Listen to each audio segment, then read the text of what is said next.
झा और मेरे साथ आज हैं रंजना राठौर। आपको बता दें कि घड़ी में आपके 5 बज चुके हैं, इसलिए खबरों का डबल डोज लेकर एक बार फिर रोज की तरह हम हाजिर हैं। और आपको बता दें ये भी कि सुबह से शाम तक देश दुनिया की तमाम खबरों पर जो चर्चा होती है, जो विश्लेषण होता है, वो यहीं पर होता है और जीएनटी पर हम विस्तार से उन खबरों को यहां पर दिखाते हैं।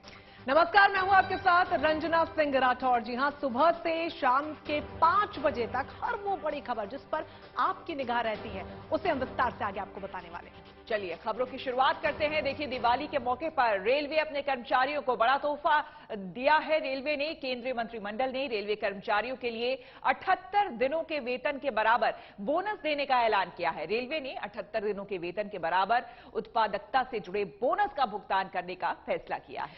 देखिए, एलिजिबल रेलवे कर्मचारियों को बोनस भुगतान पर आपको बता दें कि उसके तौर पर 7,000 रुपए प्रति माह दिए जाने हैं।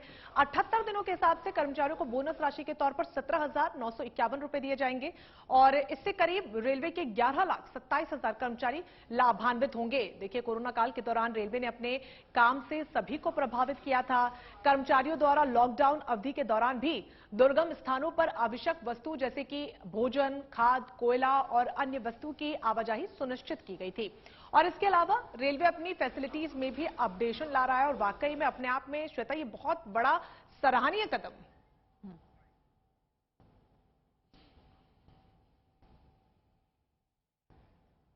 रेल विभाग के 11,27,000 कर्मचारियों को हर वर्ष दशहरे और पूजा के अवसर पर प्रोडक्टिविटी लिंक्ड बोनस दिया जाता है और इस बार 11,27,000 एम्प्लॉयज़ को 1,832 करोड़ रुपए का ये इंसेंटिव दिया जाएगा, बोनस दिया जाएगा, जो 78 दिन का बोनस होगा।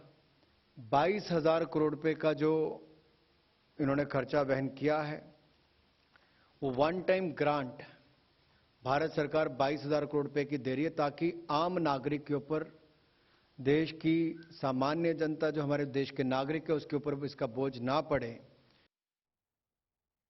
और अब बात गुजरात चुनाव की, जिसमें बीजेपी ने अपनी पूरी ताकत झोंक दी है। गुजरात के चुनाव में यात्राओं की आपको बता दें अहमियत हमेशा से रही है। बीजेपी यात्राओं के जरिए गुजरात में जो चुनावी युद्ध है उसको रफ्तार देने जा रही है और इस बार भी पूरी तैयारी इसकी कर ली गई है।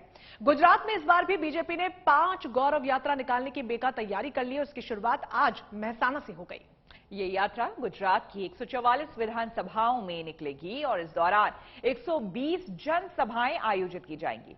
इस पूरी यात्रा में 11 दिनों तक ये यात्रा चलेगी और इस दौरान दिन में 5,734 किलोमीटर की दूरी तय की जाएगी।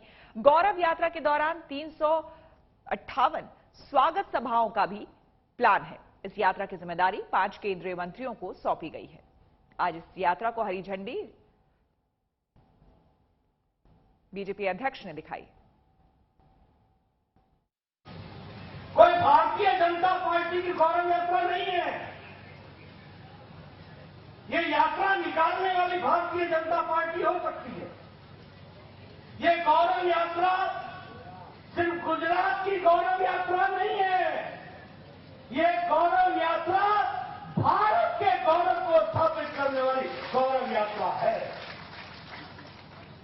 और ये मैं कहने के लिए नहीं कह रहा हूं, हम सब लोग के लिए सौभाग्य की बात है जो आदरणीय प्रधानमंत्री नरेंद्र मोदी जी के नेतृत्व में देश आगे छलांग लगा रहा है। उस गौरव यात्रा की गंगोत्री गुजरात है। इस बात के लिए मैं आपको बधाई देना चाहता हूं। चलिए रुक करेंगे अगली खबर का। आपको बता दें कि जम्मू में अब 1 साल से ज्यादा समय से रहने वाले वोट डाल सकेंगे। वोटिंग के लिए वो अपने नाम वोटर लिस्ट में जुड़वा सकेंगे और वहां के वोटर भी बन सकेंगे। इस मामले में जम्मू जिला चुनाव अधिकारी ने आदेश जारी कर दिया है। जम्मू में अब 1 साल से रह रहे लोगों को वोटर लिस्ट में जगह मिलेगी। देखिए, चुनाव आयोग ने इस मामले में तहसीलदारों या राजस्व के जो अधिकारी हैं उनको आवास प्रमाण पत्र जारी करने के अधिकार देती हैं। तो वहीं जम्मू के जिला निर्वाचन अधिकारी की ओर से उन दस्तावेजों की सूची भी जारी कर दी गई है जिन्हें निवास के प्रमाण के तौर पर स्वीकार किया जा सकता है। प्रमाण पत्र जारी करने का मकसद उन लोगों को मतदाता सूची में शामिल करना है जो रजिस्ट्रेशन में परेशानियों का सामना कर रहे हैं।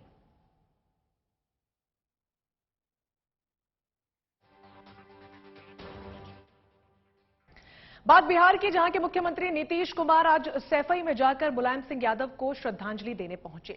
सैफई पहुंचे नीतीश कुमार ने मुलायम सिंह यादव की तस्वीर पर माल्यार्पण किया, उन्हें हाथ जोड़कर नमन किया। इसके बाद उन्होंने अखिलेश यादव से गले मिलकर उन्हें ढांढस भी बंधाया। अखिलेश के साथ ही रामगोपाल और शिवपाल भी वहां पर मौजूद रहे। नीतीश ने जमीन पर साथ बैठकर नेताजी के साथ पुरानी यादों को साझा किया।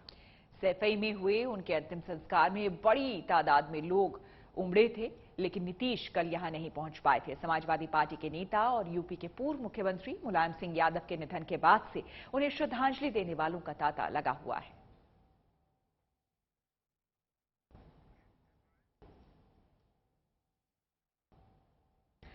उत्तर प्रदेश में मदरसा सर्वे के नतीजे आने लगे हैं। फिलहाल अलीगढ़ में जिला प्रशासन ने गैर पंजीकृत मदरसों के सर्वे की रिपोर्ट शासन में भेज दी है। जिले की 5 तहसीलों में कुल 103 अवैध मदरसे मिले हैं। उत्तर प्रदेश मदरसा बोर्ड में बिना पंजीकरण के ही इनका संचालन हो रहा था। देखिए, उधर मुरादाबाद से भी मदरसा सर्वे की रिपोर्ट शासन को भेज दी गई है। सर्वे में 585 मदरसे ऐसे सामने आए हैं जो बिना पंजीकरण के संचालित किए जा रहे थे। इनमें से 175 मदरसे मुरादाबाद शहर में ही हैं।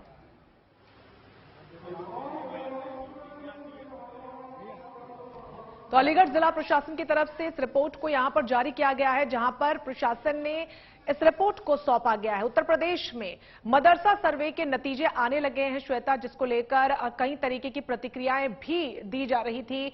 कोई इसे सही ठहरा रहा था, कोई गलत ठहरा रहा था, लेकिन अब जब नतीजे सामने आने लगे हैं तो आंकड़े भी देखने को मिल रहे हैं। बिल्कुल, सियासत इस बात को लेकर भी हुई कि आखिर मदरसों को लेकर सर्वे क्यों किया जा रहा है, लेकिन इन तमाम सियासत और राजनीतिक बयानबाजियों को विराम देते हुए फिलहाल आपको बता दें कि रिपोर्ट जो है वो मुरादाबाद प्रशासन को सौंप दी गई है। उत्तर प्रदेश में मदरसा सर्वे के जो नतीजे हैं एक तरह से आने लगे हैं और अलीगढ़ में अब जिला प्रशासन ने ये रिपोर्ट सौंपी है, जिसमें कि कई ऐसे मदरसे हैं जो कि पंजीकृत नहीं हैं उत्तर प्रदेश में, उन्हें चिन्हित कर लिया गया है।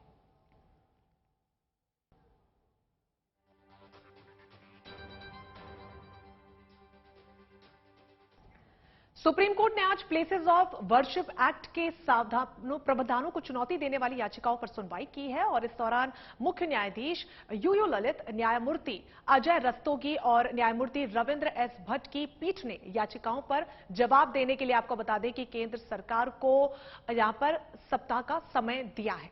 आपको हम ये भी बता दें कि सॉलिसिटर जनरल तुषार मेहता ने कोर्ट से जवाब दाखिल करने के लिए 2 हफ्ते का और समय मांगा था, जिसके बाद कोर्ट ने यह आदेश दिया है।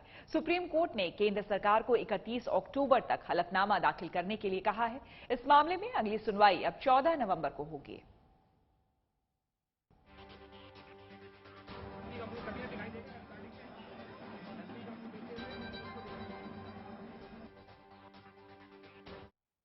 इंडियन कोस्ट गार्ड्स को भी हवाई सुरक्षा का एक और सिपह सालार मिल गया है। दरअसल आज भुवनेश्वर में एडवांस लाइट हेलीकॉप्टर्स के बेड़े में एक और हेलीकॉप्टर LHMK-3 को शामिल किया गया है। यह हेलीकॉप्टर भारत के पश्चिमी समंदर तट की सुरक्षा में तैनात होगा। यह हेलीकॉप्टर सिर्फ आधुनिक तकनीक ही नहीं बल्कि आत्मनिर्भर भारत की भी मिसाल है। हिंदुस्तान एरोनॉटिक्स लिमिटेड यानी HAL ने इसे स्वदेशी तकनीक से देश में ही तैयार किया है। HAL ने इस हेलीकॉप्टर को हिंदुस्तान की जरूरतों को ध्यान में रखकर बनाया है। इस हेलीकॉप्टर को तमाम खूबियों से लैस करने में HAL ने बरसों की मेहनत की है और तस्वीरों में भी आप देख सकते हैं आधुनिक हेलीकॉप्टर पूरी तरीके से बनकर तैयार है।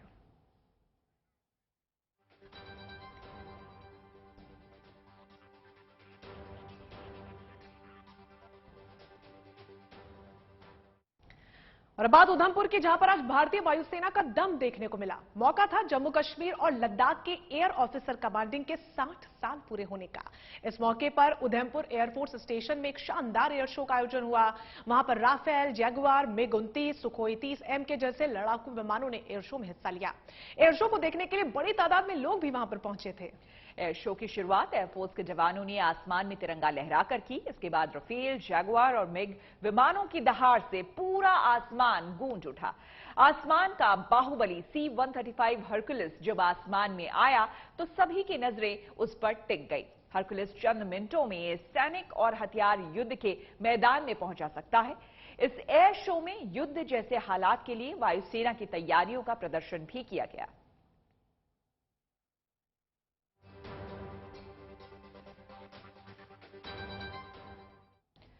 चलिए बढ़ते हैं अगली खबर की ओर। आपको बता दें कि दिल्ली एनसीआर में मौसम का मिजाज हर बदलते दिन के साथ बदल रहा है। 4 दिन बारिश में भीगने के बाद आज दिल्ली एनसीआर में कोहरे और धुंध की सफेद चादर नजर आई।